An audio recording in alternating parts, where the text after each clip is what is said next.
آپ کو دیکھ نہ سکوں تو مجھے صبر آ جائے اور یا تو پھر محفل میں آ کر کے بیٹھ جائے۔ میں بہت بہت مبارکباد پیش کرتا ہوں جو لوگ بیٹھے ہیں۔ اللہ کی قسم یہ آپ کے والدین کی پرورش ہے کہ آپ کے والدین نے آپ کو حضور کی محفل کے آداب بتائے ہیں، تو آپ آ کر کے سلیقے سے یہاں بیٹھ کر کے حضور کی باتیں سن رہے ہیں۔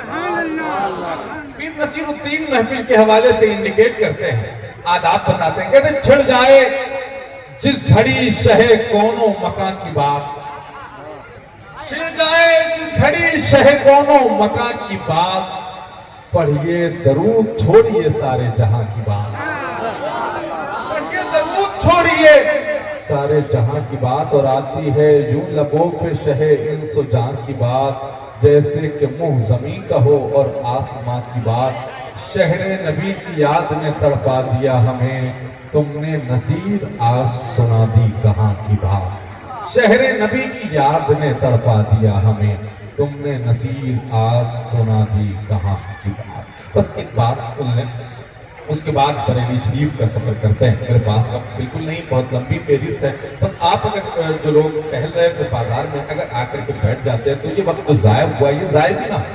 میں آپ کو ایک دو باتیں بتاتا، ایک دو شعر سناتا اور شاعر کو یا کسی ایک اچھے خطیب کو آپ کی سماعتوں کے منصفانہ عدالت تک پہنچا دیتا، مگر یہ ڈسٹربنس جو آپ نے بنا رکھا ہے یہ بڑی بے ترتیبی ہے، بڑا خراب، بہت غلط سا میسج جاتا ہے۔ اور مخدوم گرامی سید عادل میاں صاحب کی جیسی شخصیت پورے ملک میں سفر کرتی ہے آپ کی دیوسر کے حوالے سے، ایک ایسی شخصیت حضور سید عادل میاں صاحب کی ہے جن کے چہرے کو دیکھ کر کے ہمارے بزرگوں کی یاد آ جاتی ہے،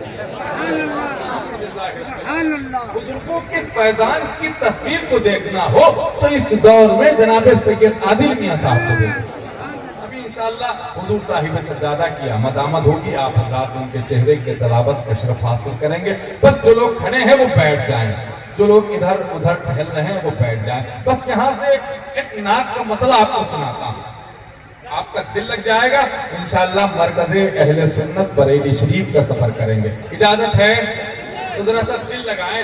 شیطان اپنے کام میں لگا تھا۔ حضرت رابعہ بصری سے کسی نے پوچھا آپ کبھی شیطان کو برا کیوں نہیں کہتے؟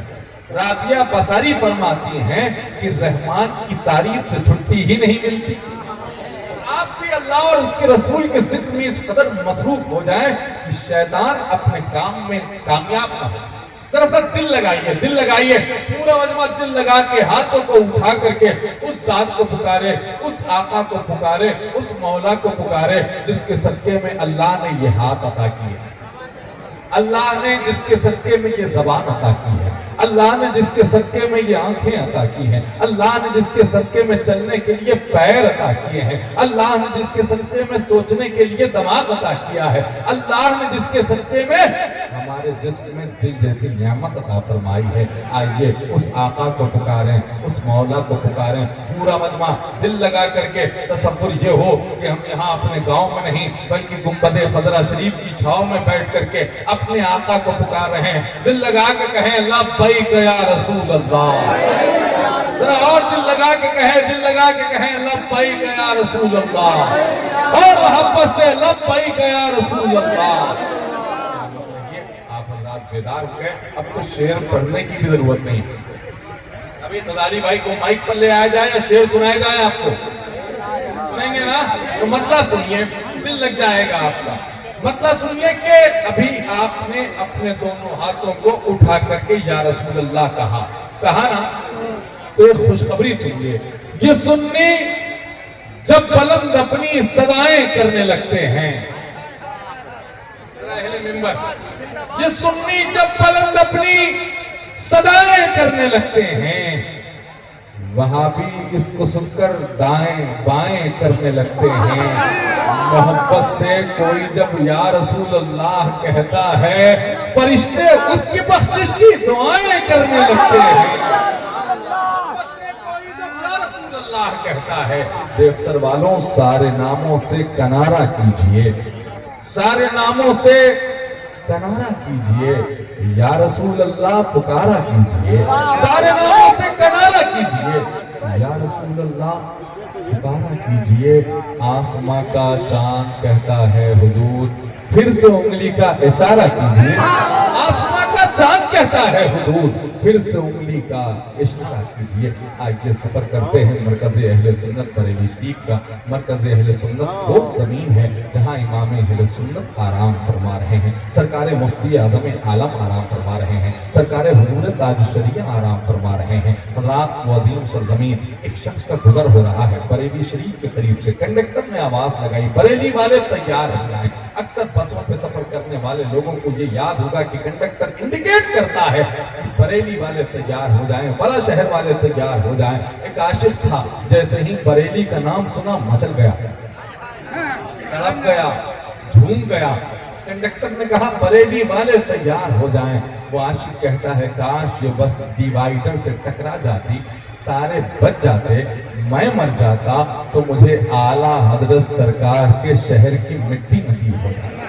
ایک ضعیفہ بیٹھا تھا، اس نے کہا مولانا کیسی باتیں کرتے ہو سفر میں؟ مولانا کہتے ہیں اماں تمہیں اس شہر کی عظمت نہیں معلوم، اماں تمہیں اس شہر کی عظمت نہیں معلوم۔ یہاں عشق و محبت کا امام لیٹا ہوا ہے، یہاں مدینے سے ہوائیں آتی ہیں، یہاں حضور کا سچا عاشق لیٹا ہوا ہے۔ پھر وہ عاشق کہتا ہے کاش ایسا ہوتا، یہ بس ڈیوائیڈر سے ٹکرا جاتی، سب بچ جاتے، میں مر جاتا، اتنا زبان سے نکلنا تھا ایسا ہی ہوا، بس ڈیوائیڈر سے ٹکرا گئی، سارے بچ گئے۔ اس عاشق کا انتقال ہو گیا۔ اعلیٰ حضرت سرکار کے والد علامہ نقی علی خاں صاحب کے پڑوس میں آرام کر رہے ہیں۔ پتا ہے وہ عاشق کون ہے؟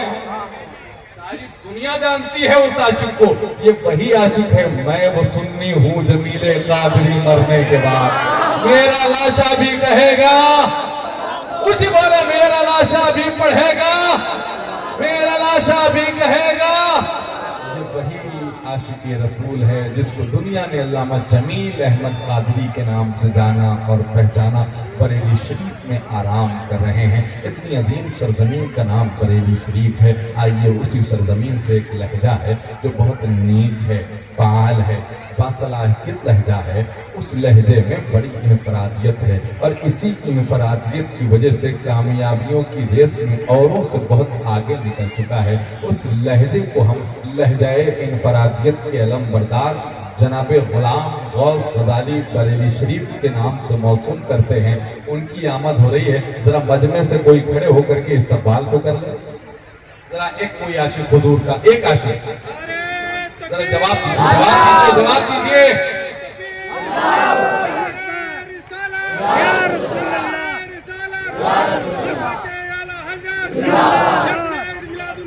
جناب غلام غوث غزالی بریلی شریف آ رہے ہیں۔ میں کہہ رہا ہوں نعت کے شعر سنائیں گے چلے جائیں گے، نعت کے شعر سنائیں گے چلے جائیں گے، رنگ محفل میں جمائیں گے، جی بولے نا نعت کے شعر سنائیں گے، رنگ محفل میں جمائیں گے۔ ہم تو تیار ہی بیٹھے ہیں شہادت کے لیے، کربلا والے بلائیں گے،